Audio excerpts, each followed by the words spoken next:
afartii bilood ee ugu dambeeyay waxaa xidhnaa biriishkii labaad ee magaalada Burco kaasoo fududeyn jiray isu socodka gaadiidka iyo dadka ee u kala gooshaya xaafadaha kala duwan ee ku yaala magaalada Burco. Xidhnaashaha biriishka waxaa dhibaato weyn kala kulma gaadiidka yaryar iyo bulshada rayidka ah. haddaba odayaasha iyo waxgaradka ku dhaqan magaalada Burco oo salaadii ciida kadib saxaafadda la hadlay ayaa fariin u diray xukuumadda Somaliland waxaanay ku baaqeen in si degdeg ah dayactir loogu sameeyo biriishka labaad ee magaalada Burco. magaaladiina way kala xidhan tahay, dhibaato weyn baa jirta muddadu ilaa 3 bilood weeye. sanqar waxaanu ku maqalay in madaxweynaha iyo madaxtooyadu arrinta ay soo dhameeyeen, laakiin weli ilaa haddeer wax qabsoomay oo dee Burco soo gaaray ma jiraan. dhibaatadiina halkeedii bay taagan tahay, xilli roobaadkii kalena waa la taagan yahay xilligiisii. marka waxaanu leenahay haddii aanu nahay odayada gobolka Togdheer war arrinta wasaaradaha ay khusayso cidda fulinta loo diray si degdeg ah inay wax qabadkii u soo fuliyaan ayaa loo baahan yahay. madaxweynuhuna dee inuu dabagalo oo arrintii dabagalo ayaanu ka codsanaynaa maadaama arrinku emergency yahay oo hanti badan oo qaranku leeyahay meeshan ay ku baaba'ayso.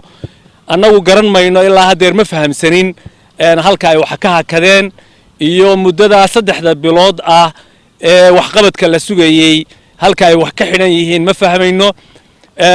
wasaaradaha ay khusaysaa dee waa inay ka hadlaan oo haddii madaxtooyadii iyo madaxweynihii ay soo ansixiyeen sida la sheegay ee aanu maqalay oo ay halkaas soo dhaaftay ba halka wax ka xaniban yihiin in dee bulshada iyo shacabka wax loo sheego oo la caddeeyo arrinta, ama dee arrintii ficil ay ku muuqato oo waxqabadkii la bilaabo inta aan roobka haddeer dambe aanu di'in oo khasaare ka weyn aanu dhicin in ay hadlaan wasaaradaha ay khusayso, gaar ahaan wasaaradda hawlaha guud, wasaaradda jidadka iyo wadooyinka iyo cid kastoo ay khusaysaba inay maaliyadda inay hadlaan oo arrinta ay caddeeyaan oo bulshada u caddeeyaan.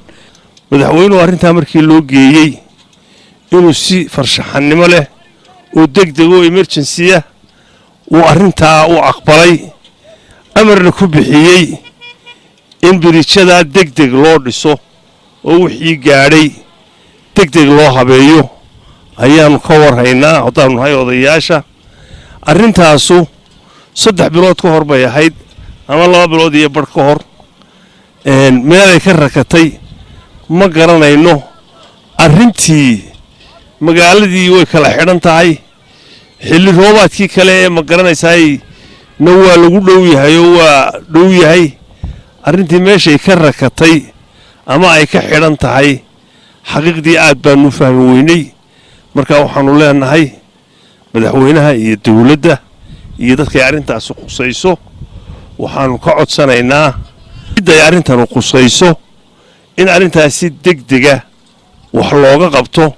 waxaanu ka codsanaynaa wasiirada 3 ah ee Saad Ali Shire oo reer Burco ah, ninka la yiraahdo maxaan ku dhahay wasiirka hawlaha guud, ninka la yiraahdo Cabdirasaaq Qambi Maxamed Qambi oo isna reer Burco ah, iyo Cabdilaahi Abakor oo wasiirka gaadiidka iyo jidadka ah oo aan ka fogeyn Burco.